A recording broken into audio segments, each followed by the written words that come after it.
2008 में जब iron man ने ये सब शुरू किया था, तब से अब तक एमसीयू हॉलीवुड की एक बहुत सक्सेसफुल फ्रेंचाइजी बन चुका है। इतने कम टाइम में ही उसने दुनिया भर के सुपर हीरो फैंस को एमसीयू का डाई हार्ड फैन बना दिया है। लेकिन एमसीयू से रिलेटेड कुछ ऐसी बातें भी हैं जो उसके डाई हार्ड फैंस भी शायद नहीं जानते होंगे। तो गाइज, मैं हूँ शाहरुख और आज इस वीडियो में मैं आपको एमसीयू के ऐसे ही 10 अननोन फैक्ट्स के बारे में बताऊंगा। तो शुरू से लास्ट तक ये वीडियो जरूर देखिएगा। मार्वल स्टूडियोज ने जब एमसीयू को शुरू किया था, तब उसने उनसे बहुत ज़्यादा अर्निंग्स एक्सपेक्ट नहीं की थी। लेकिन आज मार्वल स्टूडियोज की एंड गेम सबसे ज़्यादा अर्निंग करने वाली मूवी बन गई है। और अगर मार्वल स्टूडियोज की सभी मूवीज़ की अर्निंग का टोटल किया जाए तो वो स्टार वॉर्स, ट्रांसफॉर्मर्स और डीसीयू फ्रेंचाइजी के कंबाइंड अर्निंग से भी ज़्यादा पैसा कमा चुकी है। स्टार वॉर्स, ट्रांसफॉर्मर्स और डीसीयू मूवीज़ की टोटल अर्निंग्स है $17.3 बिलियन और मार्वल स्टूडियोज आयरन मैन 1 से फार फ्रॉम होम तक $21.5 बिलियन की अर्निंग कर चुका है। और इस हिसाब से एमसीयू इन तीनों फ्रेंचाइजी से ज़्यादा सक्सेसफुल बन चुका है। गैल गैडोट इस वक्त डीसी यूनिवर्स की सबसे सक्सेसफुल मेंबर हैं, पर वंडर वुमन बनने से पहले उन्हें एमसीयू में नेब्यूला के रोल के लिए कंसीडर किया गया था। लेकिन उन्हें हेड शेव करने और ब्लू कलर के मेकअप का ये आइडिया पसंद नहीं आया, इसीलिए उन्होंने इस रोल को रिजेक्ट कर दिया था। और उसके बाद उन्हें डीसी यूनिवर्स की वंडर वुमन का ऑफर मिला। गैल गैडोट भले ही एमसीयू के बड़े यूनिवर्स का हिस्सा तो नहीं बन पाई, लेकिन डीसी यूनिवर्स में भी उन्होंने वंडर वुमन बनकर सबका दिल जीत लिया।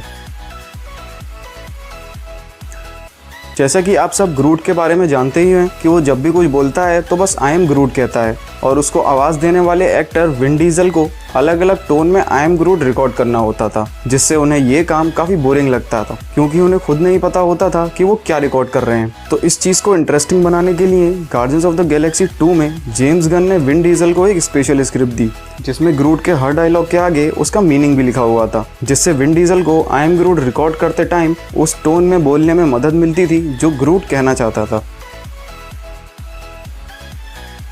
एमसीयू की हर मूवी में आपने स्टैन ली का कैमियो देखा ही होगा, लेकिन आयरन मैन 1 और द इनक्रेडिबल हल्क के कैमियो के बाद स्टैन ली अपने इस छोटे रोल से सेटिस्फाई नहीं थे और वो एमसीयू में एक बड़ा रोल चाहते थे।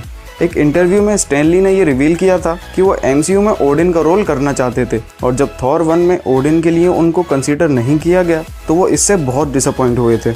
वैसे अच्छा ही हुआ कि स्टैन ली को ओडिन का रोल नहीं दिया गया, क्योंकि अगर ऐसा हो जाता तो हमें हर मूवी में स्टैन ली के अमेजिंग कैमियोज देखने को नहीं मिलते। सुपर हीरो मूवीज़ में ऐसा आपको कहीं देखने को नहीं मिलेगा जिसमें हीरो और विलन का रोल एक ही एक्टर प्ले करे, लेकिन एमसीयू की डॉक्टर स्ट्रेंज में ऐसा हुआ है। इस मूवी में डॉक्टर स्ट्रेंज के एक्टर बेनेडिक्ट कम्बरबैच ने डॉक्टर स्ट्रेंज और डोरमामू दोनों का रोल किया था। बेनेडिक्ट कम्बरबैच ने इस मूवी में डोरमामू के लिए मोशन कैप्चर किया था और उसको आवाज़ भी दी थी, लेकिन मार्वल ने इस चीज़ को इतने परफेक्ट तरीके से किया कि फैंस इस चीज़ को पकड़ ही नहीं पाए। मार्वल स्टूडियोज जब स्पाइडरमैन को एमसीयू में इंट्रोड्यूस करने वाला था, तब उनके लिए सबसे बड़ा टास्क था दुनिया के सबसे पॉपुलर सुपर हीरो के लिए एक परफेक्ट एक्टर ढूंढना, और उसके लिए उन्होंने बहुत से बड़े एक्टर्स को लिस्ट में रखा था, और उसी लिस्ट में टॉम हॉलैंड भी थे। लेकिन टॉम हॉलैंड को ये बात एक इंस्टाग्राम पोस्ट से पता लगी कि उन्हें भी स्पाइडरमैन के लिए कंसीडर किया जा रहा है, और इसके बाद केविन फाइगी ने टॉम हॉलैंड को ही इस रोल के लिए बुला लिया।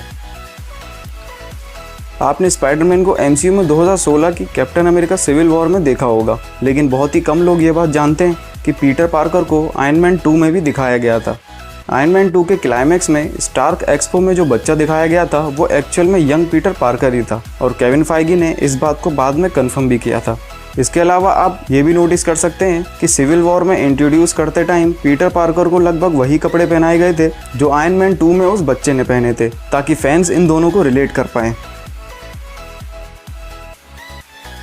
जब मार्वल स्टूडियोज़ ने अपनी ऑफिशियल टाइमलाइन को रिवील किया था, तब उसमें एक बहुत ही सरप्राइजिंग बात सामने आई कि एमसीयू की 3 बड़ी movies iron man 2, the incredible Hulk और थॉर 1 के इवेंट्स एमसीयू में एक ही वीक में हुए थे। यानी कि जब एमसीयू में आयरन मैन विप्लैश से लड़ रहा था, हल्क एबोमिनेशन से लड़ रहा था और थॉर डिस्ट्रॉयर से लड़ रहा था, तो वो सब एक ही वीक में हो रहा था। और आयरन मैन 2 के पोस्ट क्रेडिट सीन में भी फिल कोल्सन को उसी जगह दिखाया गया है जहाँ पे थॉर का हैमर गिरा था।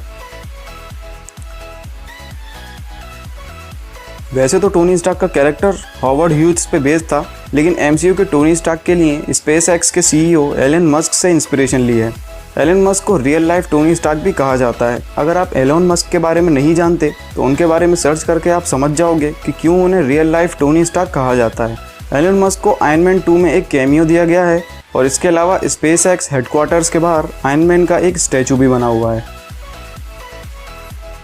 रॉबर्ट डाउनी जूनियर ने पहली बार आयरन मैन आर्मर 2008 की आयरन मैन 1 में पहना था और वो उनका पहला और लास्ट टाइम था जब उन्होंने वो आर्मर पहना, क्योंकि उसके बाद उन्हें रियलाइज़ हुआ कि उन्हें हर बार यही भारी आर्मर पहनने की ज़रूरत नहीं है। यह काम VFX का यूज़ करके बहुत आसानी से किया जा सकता है और इसीलिए फिर आगे आयरन मैन के हर अपीयरेंसेस में या तो स्टंटमैन ने आयरन मैन आर्मर पहना होता था या फिर रॉबर्ट डाउनी जूनियर को सिर्फ शोल्डर पैड्स पहनाकर बाकी सूट CGI से बनाया जाता था।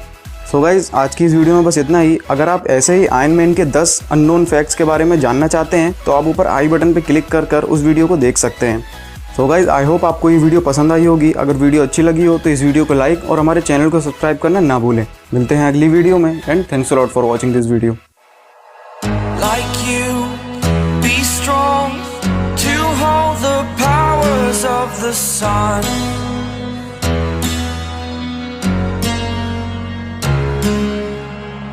To dream